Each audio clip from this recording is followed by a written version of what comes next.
दोस्तों, अगर आपको ये कहानी पसंद आई तो इसे लाइक करें, शेयर करें और कमेंट करके बताएं कि कहानी में आपको सबसे अच्छा क्या लगा। इशिका मॉल में घूमने आई थी, जहां उसको मेकअप शॉप पर काम करने वाला शॉपकीपर बहुत पसंद आया, जिसको देखकर वो अपनी दोस्त निहारिका से बोली। निहारिका, यार देखना उस बंदे को, कितना हैंडसम है। ऐसे लड़के मुझे क्यों नहीं मिलते? अबे छोड़, वो तेरे टाइप का नहीं है। वैसे भी वो एक शॉपकीपर है और तू एक अमीर बाप की बिगड़ी हुई औलाद। हाँ तो क्या हो गया? जो इंसान मुझे पसंद आ जाता है ना, मैं उसे हासिल करके ही रहती हूँ। तो रुक, मैं उससे बात करके आई। इशिका उस लड़के के पास जाती है और उसकी शर्ट पर उसका नाम पढ़ने के बाद बोलती है, हेलो मिस्टर हर्ष, क्या आप मुझे अपने शॉप के बेस्ट मेकअप प्रोडक्ट दिखा सकते हैं? Yes sure ma'am, please come with me. Ishika Harsh के साथ शॉप के अंदर जाती है, जहां हर्ष उसको सभी सामान के यूज्ड सैंपल दिखाने लगता है, जिस पर इशिका बोलती है, एक मिनट, मुझे अनयूज्ड प्रोडक्ट दिखाइए। मुझे सेकंड हैंड चीजें बिल्कुल भी पसंद नहीं है। और आप चिंता मत करिए, अगर मैं कुछ देखूंगी तो बिना खरीदे नहीं जाऊंगी। हर्ष उस लड़की को अपनी शॉप के महंगे और फ्रेश मेकअप प्रोडक्ट्स दिखाता है और इशिका बिना किसी मोल भाव के सभी कुछ खरीद लेती है। साथ ही जाते जाते हर्ष से बोलती है, वैसे मैंने ये सब आपके ऊपर भरोसा करके लिए हैं। उम्मीद है कि आप मुझे बेकार चीजें नहीं देंगे। आप चिंता मत करिए मैम, आपको सबसे बेस्ट चीज ही दी है। मैम नहीं, इशिका बोलो। और हाँ, प्लीज मुझे अपना नंबर दे दो। अगर कोई प्रॉब्लम होगी तो मैं आपसे सीधा कॉल पे बात कर लूंगी। हर्ष अपना नंबर इशिका को दे देता है, जिसके बाद कुछ दिन में ऐसे ही इशिका हर्ष को कॉल करके मिलने बुला लेती है और उसके दिए प्रोडक्ट्स के बारे में जानकारी लेती है। कुछ समय में ये मुलाकात प्यार में बदल जाती है और इशिका के साथ साथ हर्ष को भी उससे प्यार हो जाता है। एक शाम एक महंगे होटल में कैंडल लाइट डिनर करते हुए इशिका हर्ष का हाथ पकड़ते हुए बोलती है, हर्ष, मैं तुमसे प्यार करने लगी हूँ और तुम अच्छे से जानते हो, इसीलिए अब मैं इस प्यार के रिश्ते को जिंदगी भर के साथ में बदलना चाहती हूँ। क्या तुम मुझसे शादी करोगे? Will you marry me? हर्ष ये सुनकर थोड़ा हैरान होता है और इशिका से अपना हाथ छुड़वाते हुए बोलता है, इशिका, प्यार मैं भी तुमसे बहुत करता हूँ, लेकिन शादी एक बहुत बड़ा फैसला है, इसीलिए पहले मैं तुमको अपनी पिछली जिंदगी के बारे में कुछ बताना चाहता हूँ। हर्ष, मुझे तुम्हारी पिछली जिंदगी से कोई फर्क नहीं पड़ता, तो क्या ही बताना है। मैं तुमसे प्यार करती हूँ, मुझे तुम्हारे साथ रहना है। तुम जैसे हालातों में मुझे रखोगे मैं खुश रहूंगी। बात वो नहीं है, तुम एक अमीर लड़की हो जिसको एक बार इस्तेमाल करी हुई चीज दोबारा इस्तेमाल करना पसंद नहीं है, और यहाँ तुमको एक बार पति बना हुआ पति कैसे मंजूर होगा? मतलब तुम कहना क्या चाहते हो? साफ साफ कहो। यही कि मैं एक छोड़ा हुआ पति हूँ। मेरी पहले शादी हो गई थी, लेकिन मेरी पत्नी ने मुझे छोड़ दिया क्योंकि मैं उसके सपने, उसकी ख्वाहिशें पूरा करने लायक नहीं था। तुम्हारे लिए मैं एक सेकंड हैंड पति होऊंगा, शायद जिसको तुम कभी ना अपनाओ। ये सब सुनकर इशिका को अपने कानों पर विश्वास नहीं हुआ। वो हर्ष को बिना कोई जवाब दिए ही वहाँ से सीधा घर आ गई और अपने कमरे में आकर सारे सामान को तहस नहस कर दिया और चिल्लाते हुए बोलने लगी, नहीं नहीं नहीं, मैं जिससे प्यार करती हूँ वो सेकंड हैंड नहीं हो सकता। मेरा हर्ष सिर्फ मेरा है, मुझसे पहले उसकी जिंदगी में कोई और था। नहीं, मैं ये कभी बर्दाश्त नहीं कर सकती। इशिका की आवाज सुनकर उसकी माँ हेमा उसके कमरे में आती है और कमरे की हालत के साथ साथ इशिका की हालत देखकर उसको प्यार से गले लगाकर बोलती है, मेरी बच्ची, क्या हुआ तुझे? आज से पहले तू इतना कभी नहीं रोई लाडो। इशिका रोते रोते सब कुछ अपनी माँ को बताती है, जिसके बाद उसकी माँ उसको समझाते हुए बोलती है, देख बेटा, प्यार फर्स्ट हैंड या सेकंड हैंड नहीं होता। प्यार तो हमेशा प्यार होता है। प्यार का रिश्ता हमेशा नया होता है।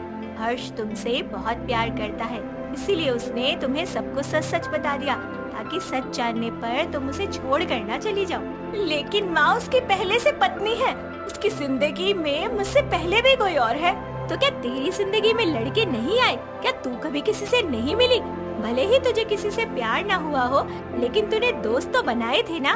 ऐसे ही हर्ष की भी पत्नी थी, जिसने उसके प्यार को नहीं समझा और वो उसे छोड़कर चली गई। और वही गलती तुम भी करने जा रही हो। रिश्तों में प्यार होना जरूरी है बेटा, और तुम्हारे और हर्ष के रिश्ते में बहुत प्यार है। और हाँ, इंसान कभी समान नहीं होता, इसीलिए वो कभी सेकंड हैंड भी नहीं होता। अपनी माँ की बात से इशिका का मन बदल जाता है और वो हर्ष को सेकंड हैंड पति बनाने के लिए तैयार हो जाती है। उसकी सहेलियों ने उसको बहुत चिढ़ाया, लेकिन अपने प्यार के खातिर वो अपने सेकंड हैंड हस्बैंड के साथ अपने ससुराल में आ गई, जहाँ उसकी सास कमला ने उन दोनों का स्वागत बड़े ही लाड़ प्यार से किया। कुछ ही समय में हर्ष के प्यार ने इशिका को ये सेकंड हैंड हस्बैंड वाली बात को भी भूलने पर मजबूर कर दिया। वो अपने नए संसार में खुशी खुशी रहने लगी। लेकिन एक दिन सायरा नाम की एक औरत उनके घर आई और हर्ष के बारे में पूछते हुए बोली, हेलो, हर्ष है घर पर? तुम कौन हो और तुम्हें हर्ष से क्या काम है? मैं जो भी हूँ, तुम सिर्फ ये बताओ हर्ष है या नहीं। तभी वहाँ इशिका की सास कमला आती है। वो सायरा को देखकर इशिका से बोलती है, इशिका बहू, आने दे इसको, ये सायरा है, हर्ष की पहली पत्नी। हर महीने आती है मुंह फाड़ के पैसे मांगने। ओ हेलो सासू माँ, पहली बात तो आप अपनी आवाज नीचे रखो, और दूसरी बात, मैं पैसे मांगने नहीं, अपना हक लेने आती हूँ हर बार, समझिए आप। कैसा हक? हर्ष पर और इस घर पर तुम्हारा कोई हक नहीं है। उनकी पत्नी मैं हूँ, समझ गई? ओह, तो वो तुम हो जिससे उसने शादी की। वैसे मैंने इस्तेमाल किया है उसको, अच्छा इंसान है। तुम खुश ना सही, जिंदगी तो गुजार ही लोगी। वो कोई सामान नहीं है जिसे जब चाहा इस्तेमाल कर लिया और जब जी चाहा छोड़ दिया। और तुम्हारे लहजे को देखकर तो साफ साफ पता चल रहा है कि हर्ष ने तुम्हें क्यों छोड़ा। ओ जस्ट शट अप, उसने मुझे नहीं, मैंने उसको छोड़ा है। और रही बात चीज की, तो अब मैं उसके साथ आई हूँ, तो जाहिर सी बात है उसकी क्वालिटी और डिसक्वालिटी मुझे तुमसे बेहतर पता है। और तुमको तो अच्छे से पता है कि हर सेकंड हैंड चीज लेने से पहले उसके पहले मालिक से उसके बारे में अच्छे से जान लेना चाहिए। और तुमने तो सेकंड हैंड हस्बैंड लिया है, वो भी बिना परखे। वो कोई सेकंड हैंड हस्बैंड नहीं है, समझ गई तुम? इशिका गुस्से में अपने कमरे में चली जाती है और खुद को बंद कर लेती है। कमला सायरा को घर से बाहर निकालने लगती है कि तभी हर्ष वहाँ आता है और उसको देखकर बोलता है, तुम यहाँ क्या कर रही हो? माँ, इशिका ने इसको देखा तो नहीं? देखा? अरे देखा क्या, हमने तो बहुत सारी बातें भी की, और तो और वो बहुत खुश भी हुई कि मैंने उसके सेकंड हैंड हस्बैंड की कुछ क्वालिटीज उसे बता भी दी। क्या बकवास कर रही हो? और तुम्हें किसने हक दिया मेरी बसी बसाई जिंदगी में दखल देने का? बेटा, दखल ही नहीं दिया, बल्कि इसने कोई कसर नहीं छोड़ी तेरा घर तोड़ने में। इश्का बहुत गुस्से में अपने कमरे में गई है। माँ, कल इसको इस महीने के पैसे देकर दरवाजे से ही बाहर फेंक देना। मैं इशिका के पास जाता हूँ और तुम निकलो आज यहाँ से, कल आना। हर्ष इशिका के पास जाता है, लेकिन गुस्से में उसने दरवाजा बंद किया होता है, जिसके कारण दरवाजे पर ही खड़ा हर्ष बोलता है, देखो इशिका, जो भी हुआ उससे तुमको बुरा लगा, लेकिन तुमने खुद देखा कि सायरा मेरी कोई इज्जत नहीं करती। उसके लिए मैं एक सामान हूँ जो अब सेकंड हैंड हो गया। मैंने उसको अपनी हैसियत मुताबिक हर खुशी देनी चाहिए, फिर भी अंत में मुझे ही एक सामान की तरह बदल दिया गया। बताओ, इसमें मेरी क्या गलती है? कमरे के अंदर इशिका हर्ष की बात सुनकर और जोर जोर से रोने लगती है और कुछ देर में उसने दरवाजा खोला, जिसके बाद वो हर्ष के गले लगकर बोली, हर्ष, तुम सेकंड हैंड हस्बैंड नहीं हो, तुम इंसान हो यार, कोई सामान नहीं हो। जिसे छोड़ दिया तो वो पुराना हो गया, सेकंड हैंड हो जाएगा। और रही बात सायरा की, तो उसे तो अब मैं सबक सिखाऊंगी। रहने दो, हम उसके जैसे नहीं हैं जो बदला लें। बदला तो नहीं, लेकिन इंसान और सामान में फर्क समझाना बहुत जरूरी है उस औरत को। अगले दिन सायरा जब घर आती है तो हर्ष इशिका के साथ बैठकर चाय पी रहा होता है। ये देखकर सायरा बोलती है, अरे वाह, सेकंड हैंड पति के साथ चाय पी जा रही है। वैसे तुमको तो चाय पसंद ही नहीं थी ना? आ गई तुम, आओ आओ। सायरा सोफे पर बैठने जाती है, तभी इशिका उसे टोकते हुए बोलती है, सुनो, सोफे पर नहीं, नीचे बैठो। वो क्या है ना, हम पुरानी चीजों को सर और सोफे पर नहीं बिठाते। What the hell? मैं कोई पुरानी चीज नहीं हूँ, समझी? तुम ऐसी पुरानी चीज हो जिसका कोई नया खरीदार मिल ही नहीं सकता, इसीलिए तुम अपने पुराने मालिक के पास मरम्मत के पैसे लेने आती हो। क्या बकवास कर रही हो? तुम्हारी हिम्मत कैसे हुई मुझे चीज बोलने की?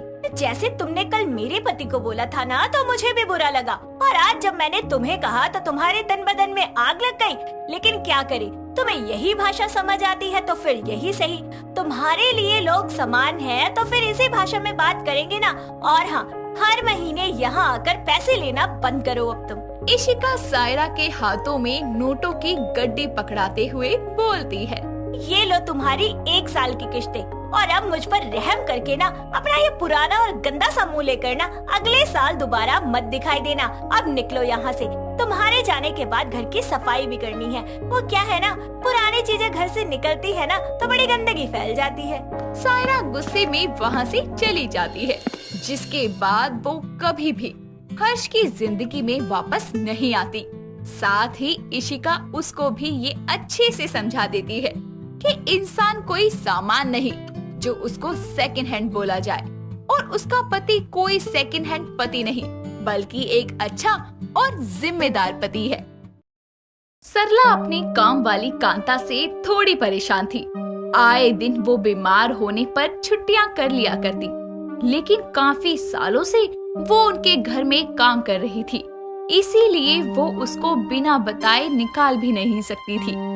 इसी से परेशान होकर एक दिन सरला अपनी बहू श्रेया से बोलती है। बहू, ये कांता आज फिर नहीं आई। घर का सारा काम यूं ही पड़ा रहता है, तू तो हाथ लगाती नहीं है।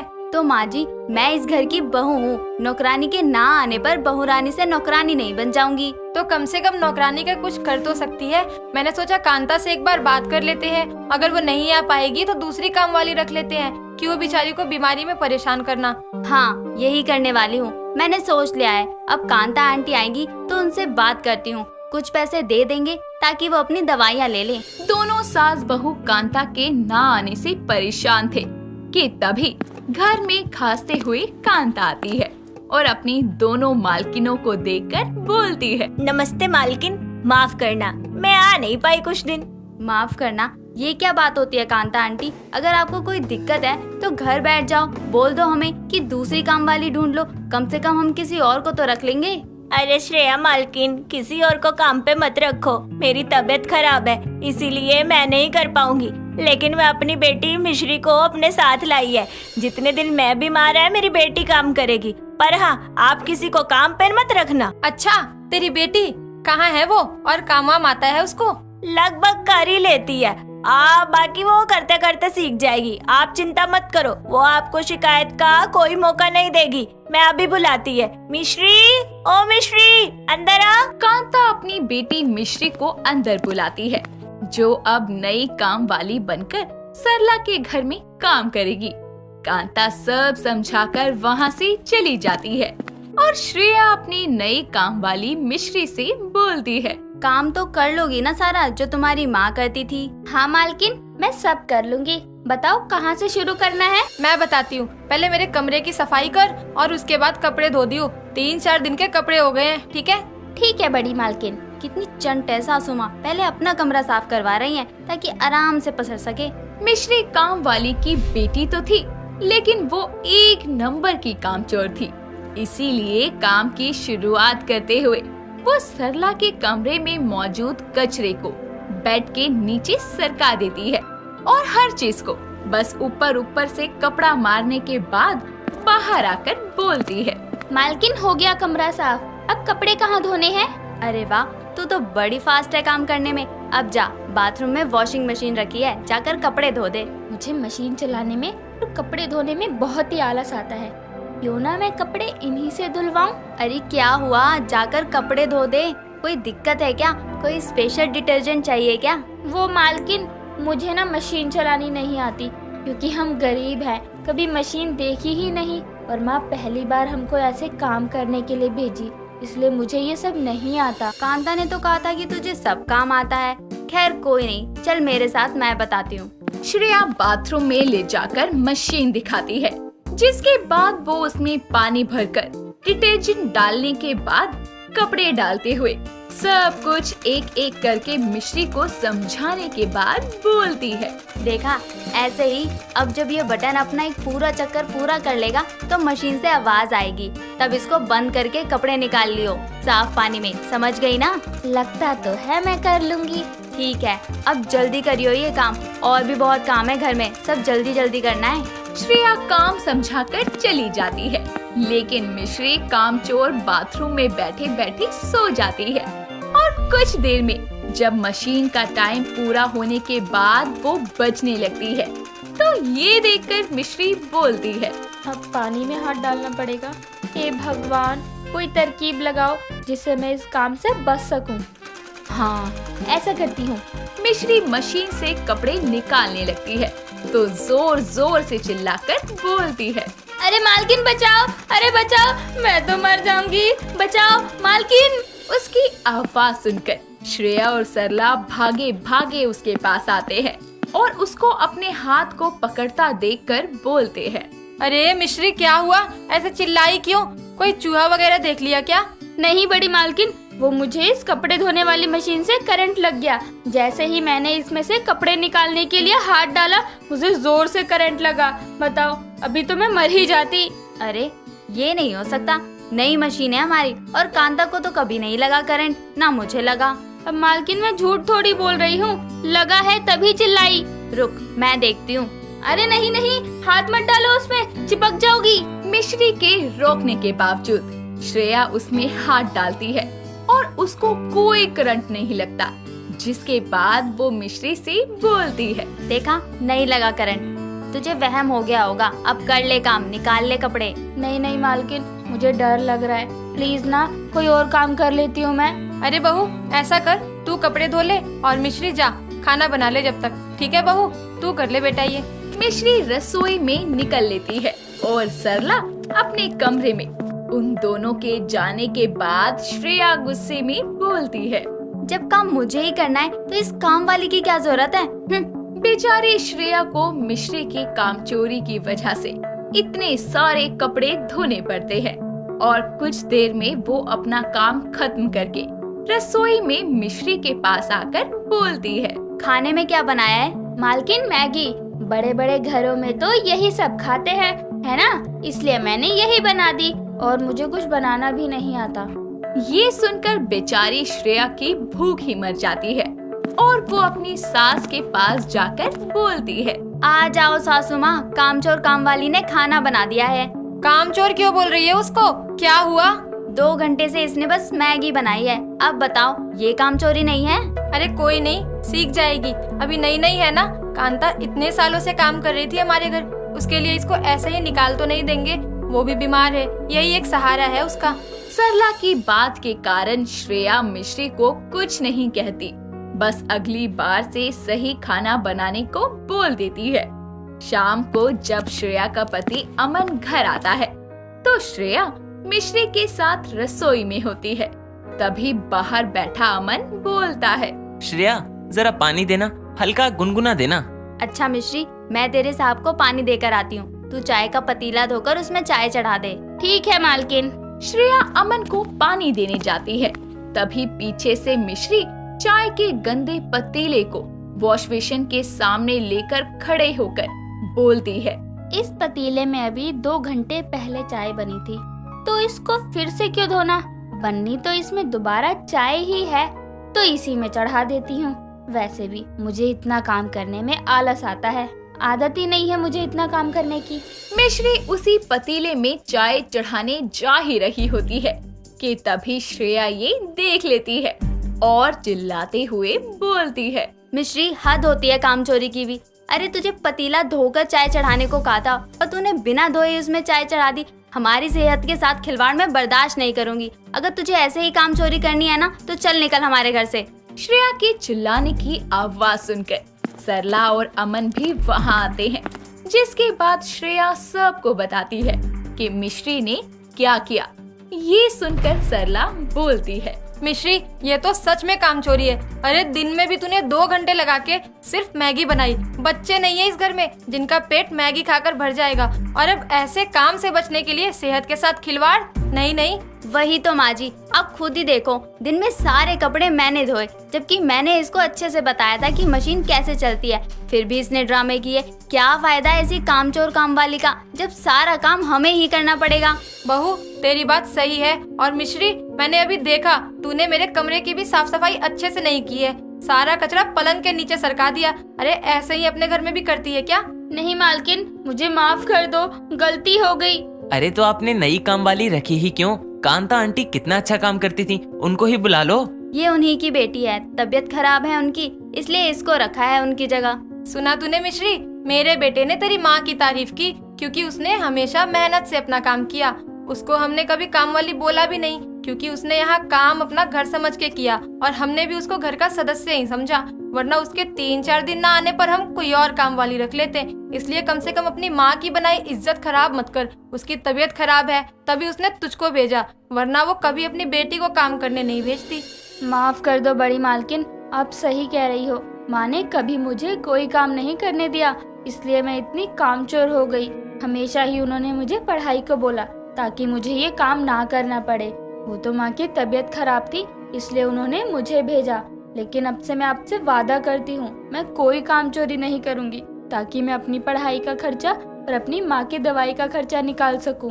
अगर तुम ऐसा वादा करती हो तो ठीक है, मैं तुम्हारे साथ मिलकर काम करवाऊंगी, ताकि काम जल्दी खत्म हो और तुम अपनी पढ़ाई भी जारी रख सको। मिश्री की काम चोरी की आदत को सरला अपनी समझदारी की बातों से बदल देती है, और श्रेया भी अपनी सास के नक्शे कदम पर चलकर एक कामचोर काम वाली को मेहनती इंसान बनाने में उसकी मदद करती है। शांति अपनी बहू रिया और बेटे कमल का स्वागत करते हुए उनको घर में लाती है और हॉल में बैठाने के बाद बोलती है, बहू किसी चीज के लिए शर्माना मत, ये तुम्हारा अपना घर है, समझी?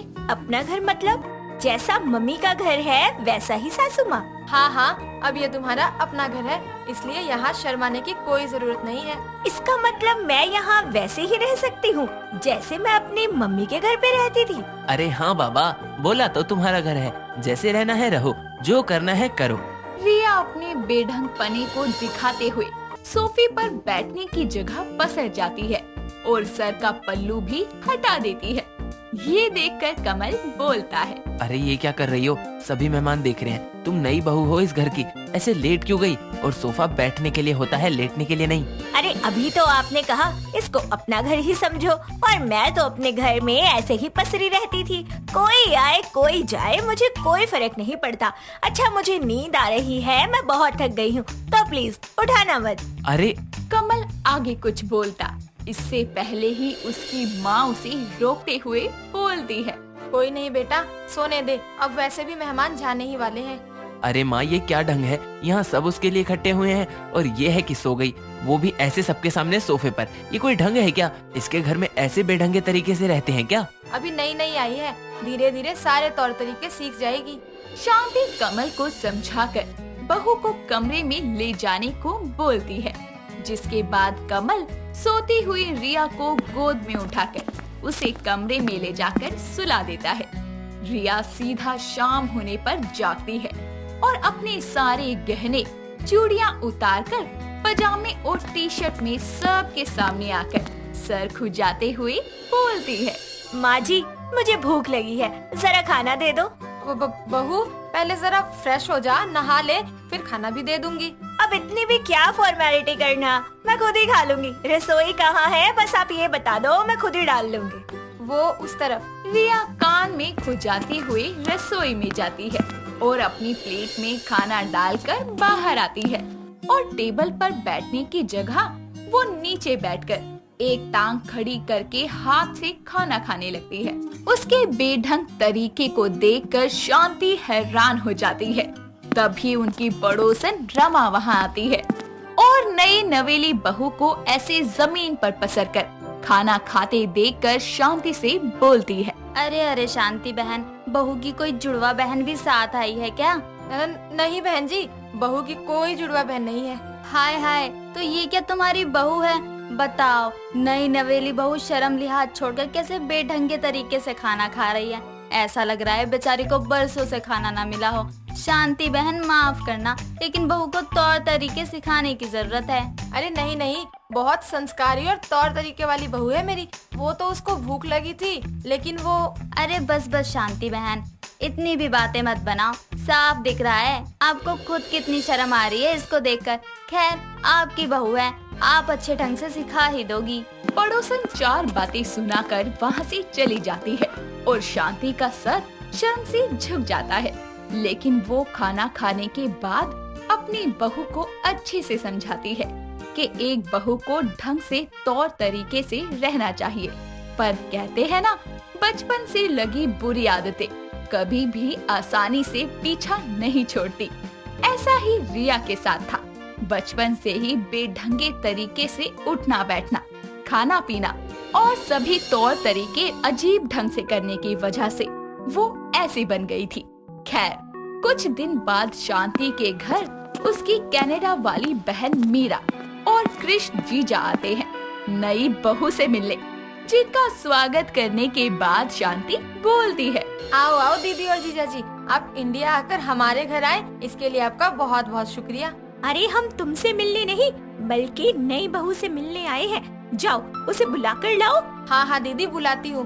बहू, जरा पानी लेकर आओ सबके लिए। रिया पानी के ग्लासों में अपनी उंगलियां फंसाकर बाहर आती है और अपनी मासी सास के सामने खड़ी होकर बोलती है, लीजिए पानी पीजिए मासी जी, और मैंने अभी आप सबके लिए खाना भी बनाया है। रिया की उंगलियों को पानी के ग्लास में डूबा देखकर मीरा और कृष्ण एक दूसरे की तरफ गंदा सा मुंह बनाकर देखते हैं और फिर एक साथ बोलते हैं, नहीं नहीं, हमें प्यास नहीं है। रिया को ऐसे गंदे तरीके से मेहमानों को पानी देता देख शांति मन ही मन बोलती है, अरे ये बहू के बेढंगे ढंग को देखकर मेरी बहन दोबारा कभी मेरे घर भी नहीं आएगी। रिया पानी के ग्लास को वहीं रखते हुए अपने हाथों को अपनी साड़ी से पोंछते हुए सर खुजाने लगती है। ये देखकर मीरा बोलती है, बहू ये सर क्यों खुजा रही हो? वो मेरे सर में डैंड्रफ हो गया है, लेकिन खुजाने के बाद ना बड़ी राहत मिलती है। अच्छा, मैं आप सबके लिए खाना लेकर आती हूँ। रिया के अब तक के ढंग देखकर तो मीरा और कृष्ण की प्यास ही मर चुकी थी। अब वो उनके लिए नाश्ता लेकर आती है और सबको चाय देती है। चाय की एक चुस्की लेकर मीरा बोलती है, वो बहू चाय में चीनी कम है, उधर चीनी है क्या? हाँ हाँ मासी जी, मैं चीनी लेकर आई हूँ, लाइए मैं आपके कप में डाल देती हूँ। रिया मीरा के कप में चीनी डालकर चम्मच देखती है और ना होने पर बोलती है, लगता है चीनी घोलने के लिए चम्मच तो मैं लाई ही नहीं। चलिए कोई नहीं, उंगली से ही काम चला लेती हूँ। रिया अपनी उंगली डालकर मौसी जी की चाय में चीनी घोलती है। ये देखकर मीरा को तो उल्टी करने का मन होता है और वो अपने पति की तरफ देखते हुए उठकर बोलती है, बस शांति, मेरा हो गया, मैं चलती हूँ, आज शाम हमारी फ्लाइट है, चलो जी। मीरा और कृष्ण जल्दी से उठकर घर से निकल लेते हैं। ये सब देखकर शांति रिया को कुछ बोलती इससे पहले ही कमल घर आता है और अपने मौसा मौसी को ऐसे जल्दबाजी में जाता देखकर अपनी माँ से बोलता है, माँ ये क्या हुआ? मासी मौसा जी चले गए? आपने तो कहा था शाम का खाना खाकर जाएंगे। बेटा, खाना खाकर तो तब जाते ना जब चाय ही उनके गले से नीचे उतरती। आज इस बहू ने तो अच्छे से शर्मिंदा कर दिया। इसको किसी चीज का ढंग नहीं है, ना खाने पीने का, ना मेहमान नवाजी का। मैं तो कुछ ही दिनों में इसके ढंग देखकर हैरान हो गई हूँ। आखिर हुआ क्या माँ? शांति कमल को सब कुछ बताती है, जिसके बाद कमल गुस्से में बोलता है, अरे यार, तुम्हारे घर वालों ने तुमको ढंग नहीं सिखाया क्या? साफ सफाई और तौर तरीके सिखाना भूल गए क्या? वो सिर्फ शक्ल ही साफ रहती है तुम्हारी, उसके अलावा तुम खुद भी बेढंगी हो और तुम्हारी हरकतें भी। मैंने कब किया ऐसा? आप दोनों भी ना हंसे गुस्सा करते रहते हो। ये मुंह में से साड़ी निकालो, कैसी सी हो यार तुम, कुछ तमीज नहीं है तुम में। रिया की ये आदतें देखकर कमल और शांति एक तरकीब लगाते हैं और उसको हर काम से दूर रखते हैं। अगले दिन से रिया जैसे ही रसोई में किसी काम के लिए आती है तो शांति उसे टोकते हुए बोलती है, अरे बहू, तू रहने दे, कोई काम को हाथ मत लगा। मुझे अपने घर में बेढंगपना पसंद नहीं है। तू जाकर अपने कमरे में आराम कर बस। पर माँ जी, काम मुझे करना है, मैं कर लूँगी सब। वो तो हम अच्छे से जानते हैं कि तू कैसे काम करती है, इसलिए ऐसा काम नहीं करवाना। अब तेरी गंदी आदतें तो बदलेंगी नहीं, तो हम अपने आप को साफ सुथरा रखने के लिए तेरे से कोई काम नहीं करवाएंगे। अपनी सास की इस बात से रिया का दिल तो दुखता है, लेकिन वो अपने कमरे में जाकर बैठ जाती है। शाम के वक्त रिया कमल के आने पर उसे बोलती है, आ गए आप? आइए, मैं आपके लिए चाय बना देती हूँ। रहने दो, तुम्हारी चाय मेरे गले से नीचे नहीं उतरेगी। मैंने माँ को बोल दिया है, वो बनाकर मुझे कमरे में दे जाएंगी। कमल कमरे में चला जाता है। उसके पीछे पीछे रिया भी वहाँ आती है और उसके कमरे में आकर उसे पीछे से हक करते हुए बोलती है, शादी के बाद हमने प्यार भरे कुछ पल नहीं गुजारे हैं साथ में। चलिए आज कहीं घूमने चलते हैं। कमल खुद को उससे दूर करते हुए गुस्से में बोलता है, तुम्हारे साथ घूमने जाना मतलब बाहर वालों के सामने बेइज्जती करवाना। तुम्हारे ढंग देखकर तो रेस्टोरेंट वाले भी हमें अंदर न आने दें, वहाँ भी टेबल पर बैठकर हाथों से खाना खाने लगोगी। कमल और शांति का ऐसा बर्ताव देखकर रिया को समझ आता है कि उसकी आदतें बेहद गंदी है, तभी उसके घर वालों ने उसके साथ ऐसा बर्ताव किया। इसीलिए वो खुद को सुधारने का निर्णय लेती है और अगले दिन से वो सुबह नहा धोकर साफ सुथरे कपड़े पहनकर पूरे घर की अच्छी तरह से सफाई करती है और नाश्ते की तैयारियां करने लगती है। और सबसे पहले वो अपने हाथों को अच्छे से साबुन से धोती है। ये सब कमल और शांति छुपकर देख रहे थे, जो एक दूसरे से बोलते हैं, हाँ माँ, लगता है असर हो गया। हाँ बेटा, चल अब कम से कम तौर तरीके और ढंग सीखने के लिए खुद से प्रयास करेगी, क्योंकि अगर हम जबरदस्ती सिखाएं तो ये गंदी आदतें कभी नहीं जाती। ठीक कहा।